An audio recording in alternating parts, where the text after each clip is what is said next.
शांति।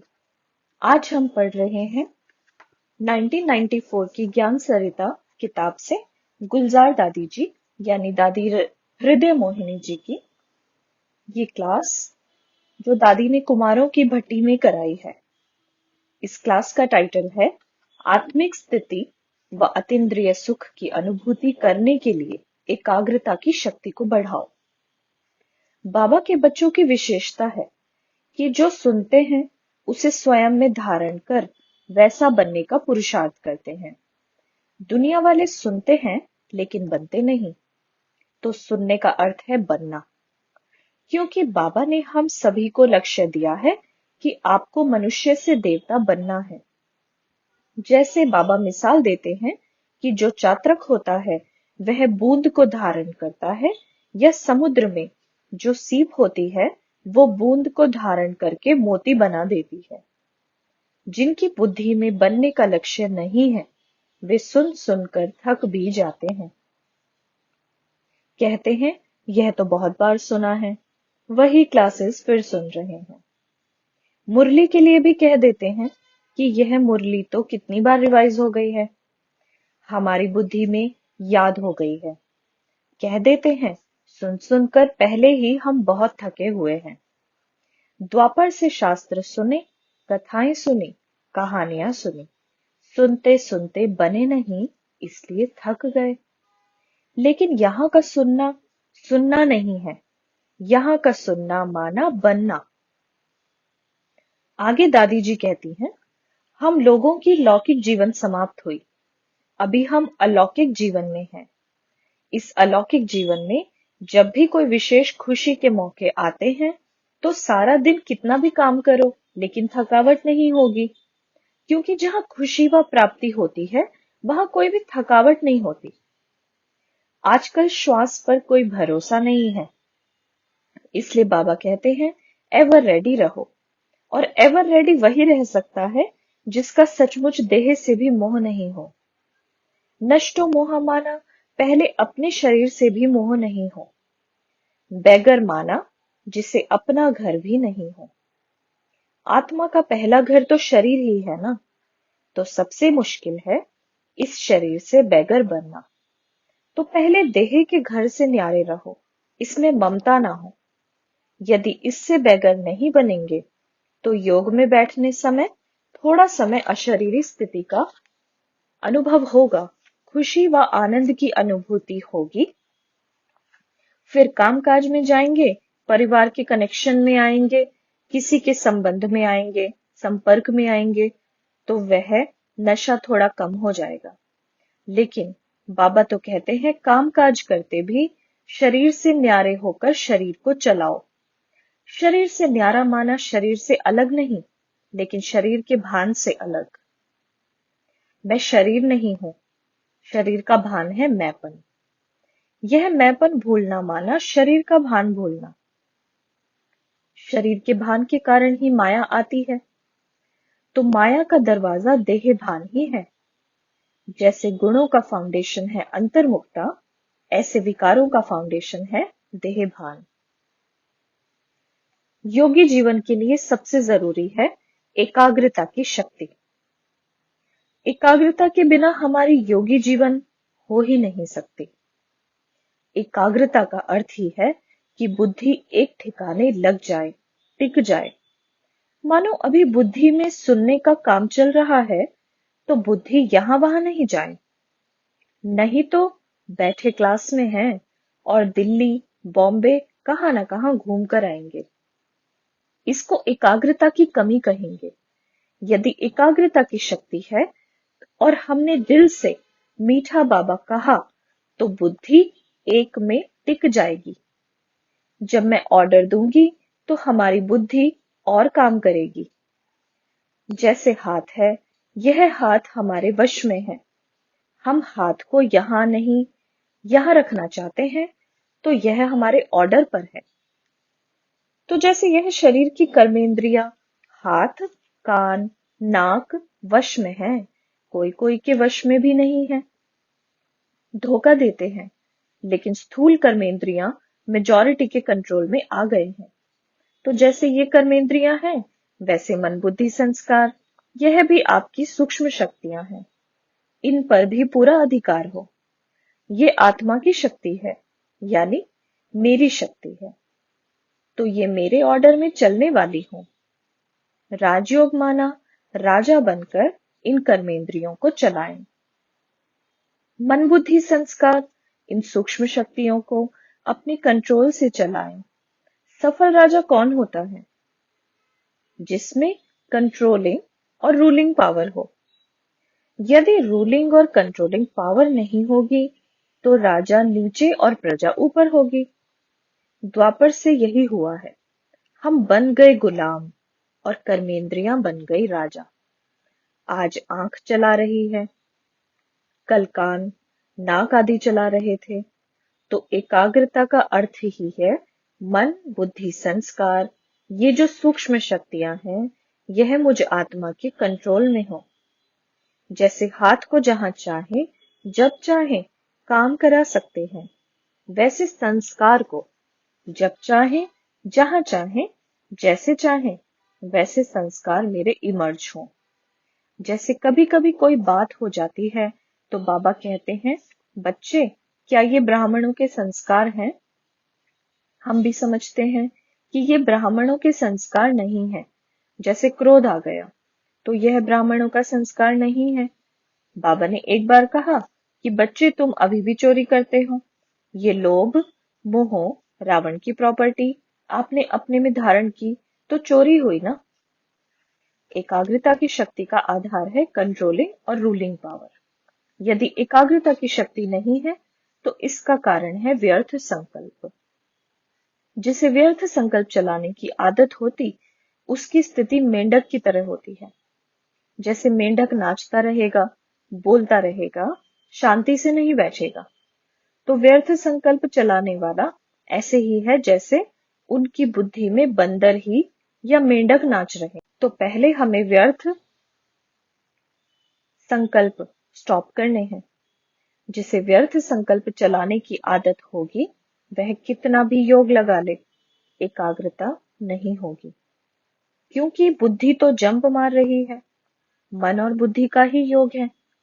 व्यर्थ संकल्प चलाने की आदत मेजॉरिटी सभी में होती है। तो पहले हमें व्यर्थ संकल्पों पर ब्रेक लगाना है। कई जब शुरू में आते हैं तो इतने व्यर्थ संकल्प नहीं होते। उस समय इतने नशे में होते हैं कि बस बाबा और मैं। लेकिन जैसे जैसे ब्राह्मण परिवार में सरकमस्टेंस में आगे बढ़ते हैं तो अंदर में बंदर नाचने लगते हैं। कई कहते हैं, पहले तो हम बुद्धू थे, हमको इन बातों का पता ही नहीं था। अभी हम नॉलेजफुल हो गए हैं क्योंकि हमको पता पड़ गया है कि क्या क्या होता है। तो यह नॉलेजफुल हुए या और ही हमारी बुद्धि बंदर समान हो गई।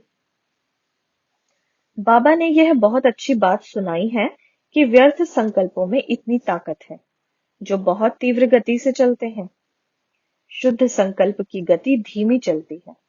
जैसे शरीर में भी ब्लड प्रेशर हाई होता तो नब्ज फास्ट चलती, और ठीक होता तो नब्ज नॉर्मल चलती। तो यह भी ऐसे ही होता है। जब व्यर्थ संकल्प चलते हैं तो व्यर्थ संकल्प की गति बहुत फास्ट है। व्यर्थ संकल्प 1 सेकंड में 100 संकल्प पैदा करता है। व्यर्थ संकल्प का फाटक है, ये क्या, ये क्यों, ये कैसे, इसकी क्यों लग जाती है। ऐसे व्यर्थ संकल्प से हर एक परेशान होता है। समझते सभी हैं कि इसमें बहुत नुकसान है। यह हमारी खुशी को गायब कर देते हैं, योग नहीं लगाने देते हैं, धारणा नहीं करने देते हैं। फिर भी खुद ही रचकर खुद ही मजबूर हो जाते हैं। तो यह ऐसे ही हुआ जैसे कोई माँ बाप को लूले लंगड़े बच्चे पैदा होते हैं तो किसी को कसूर नहीं दे सकते। तो बाबा कहते हैं कि आप व्यर्थ संकल्पों रूपी लूले लंगड़े बच्चे पैदा ही क्यों करते हो? अच्छी रचना क्यों नहीं रचते? मुरली सुनते समय तो बहुत अच्छी लगती है, लगता है आज तो हम फरिश्ता बन ही जाएंगे। फिर कोई परिस्थिति आएगी तो कहेंगे ठीक है, हम तो पुरुषार्थी हैं। मम्मा कहती थी, आपने पुरुषार्थ शब्द को बदनाम कर दिया है। छुड़ाने का आधार बना दिया है। कहेंगे हम तो संपूर्ण तो नहीं हुए हैं, सीख रहे हैं, कोई भी अभी संपूर्ण नहीं हुआ है। हम तो पीछे आए हैं, पुरुषार्थी हैं। पुरुषार्थ में गलती हो सकती है। मम्मा पुरुषार्थ का अर्थ बताती थी, एक बार जो गलती हो वह दोबारा नहीं हो, उसको कहते हैं पुरुषार्थ। बाकी गलती भी कर रहे हैं और कहते मैं पुरुषार्थी हूं, तो यह ऐसे ही हुआ जैसे तोता नलके पर बैठा था और कह रहा था कि गंगाराम नलके पर नहीं बैठना। तो हमारी भी ऐसी हालत हो गई है, कहते हैं पुरुषार्थी हूं, लेकिन प्रैक्टिकल में पुरुषार्थ है ही नहीं। एक बार तो माफ है, लेकिन बार बार तो माफी नहीं मिल सकती। तो पहले व्यर्थ संकल्पों को ब्रेक लगाना है। योगी जीवन की इमारत मजबूत तब होगी जब एकाग्रता की शक्ति हो। यदि इमारत मिट्टी की हो और 6 मंजिल बना दो तो सेकंड में ही खिसक जाएगी। इसलिए योगी माना ही एकाग्र। बुद्धि अगर एकाग्र होती है तो शरीर की कर्मेंद्रियां भी स्वतः एकाग्र हो ही जाएगी। चंचलता दिखाई नहीं देगी। यदि दर्द है तो भल कोई कर्मेंद्रिय हिलडुल भी जाए, लेकिन बुद्धि एकाग्र होगी। व्यर्थ संकल्पों को खत्म करने की विधि है 3 बिंदियों का तिलक। एक बिंदी भी कम हुई तो काम नहीं चलेगा। 3 बिंदी कौन सी हैं? एक आत्मा, एक परमात्मा, एक ड्रामा, माना फुल स्टॉप। कामकाज करते ड्रामा की पॉइंट बहुत काम में आती है। किसी भी विघ्न का फाउंडेशन क्यों, क्या, कैसे, यह प्रश्न ही होते हैं। जिसके ये क्वेश्चन मार्क नहीं होते उसकी बुद्धि एकाग्र होती है, उसको ज्यादा मेहनत नहीं करनी पड़ती। अतीन्द्रिय सुख का आनंद भी वही ले सकता है। कई लोग हैं जो एकदम स्थिर बैठ ही नहीं सकते, शरीर की चंचलता होती ही रहती है। यह बुद्धि की चंचलता है। क्रोध वाले को देखो, वह एक स्थिति में टिक ही नहीं सकता, कभी इधर जाएगा उधर जाएगा, स्थिर नहीं रह सकता। चंचलता क्यों आती है? इसने ऐसा क्यों किया? क्या मैं कम हूं? कुमारों को क्रोध जल्दी आता है, लोभ इतना नहीं होता है। क्रोध क्यों आता है? उसका कारण क्या है? क्रोध अहंकार के कारण आता है। अहंकार क्रोध का फाउंडेशन है। मैं जो कह रहा हूं ठीक कह रहा हूं, यह मेरे को ठीक क्यों नहीं समझता? मैंने जो किया राइट किया, इसने जो किया वह रॉन्ग किया। तो यह मैंपन अभिमान है। कई भाई बहन कहते हैं वैसे मुझे क्रोध नहीं आता, लेकिन कोई झूठ बोलता है तो क्रोध आता है। तो ये झूठ पर जो क्रोध आ रहा है वह कौन सा सच्चा है? आप भी तो गलती में गलती कर रहे हो। आप क्रोध करके सच को साबित कर रहे हैं तो कौन मानेगा? कोई कहते हैं मेरे पर झूठा कलंक लगा दिया। हम सच्चे हैं, सच्चे बाबा के आगे सच्चे हैं, तो आज नहीं तो कल सत्य साबित होगा ही। सत्य की नाव कभी डूबती नहीं, लेकिन हमने देखा है टाइम लगता है। अंधेर नहीं, देर होती है, सहन करना पड़ता है। सहन करने की शक्ति बढ़ती है। बैगरी लाइफ में हमने जो सहन किया उससे शक्ति बढ़ी। बाबा का प्यार हमारे नस नस में था। उस प्यार के पीछे हम लोगों को कुछ नहीं लगा।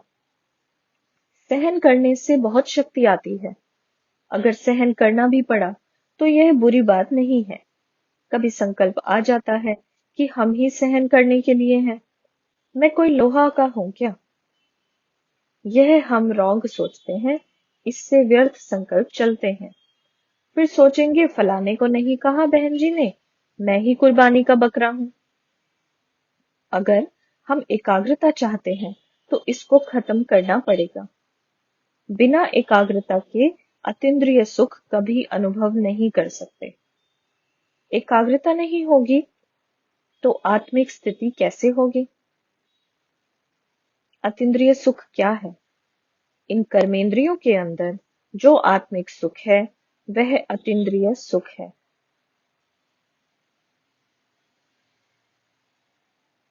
जब तक आपकी बुद्धि एकाग्र ही नहीं हुई, मैं आत्मा हूँ, बाबा का बच्चा हूँ, उसमें टिकी ही नहीं, तो अतीन्द्रिय सुख का अनुभव कैसे होगा?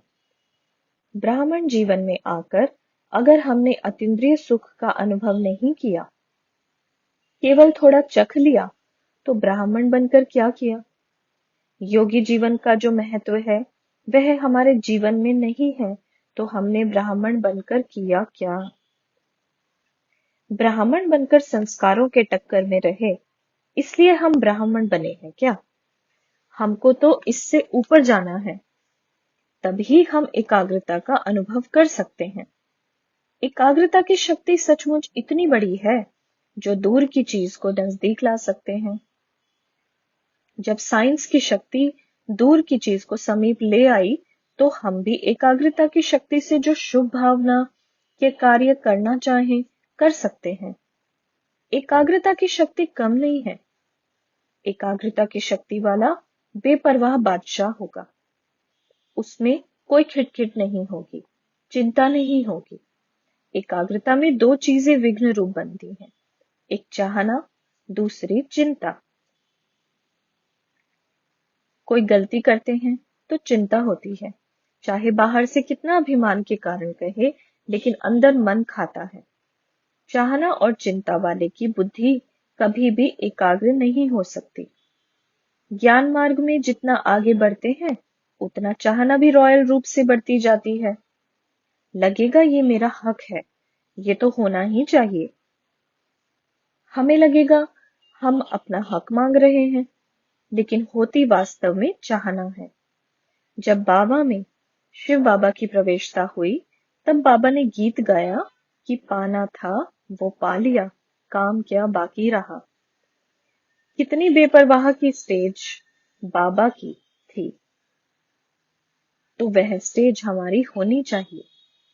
जब किसी भी प्रकार की अप्राप्ति हो, चाहे शान की, चाहे मान की, चाहे किसी चीज की हो, चाहना है, परवाह है, तो हमारी एकाग्र बुद्धि नहीं होगी। मन कभी अंदर नहीं खाए।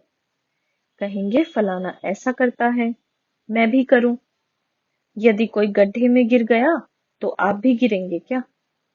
किसी की गलती को देखकर गलती को क्यों कॉपी करते हैं? दूसरे की विशेषता देखनी है और अपनी गलती देखनी है। लेकिन होता यह है कि दूसरे की गलती जल्दी देखते, अपनी गलती दिखाई ही नहीं देती।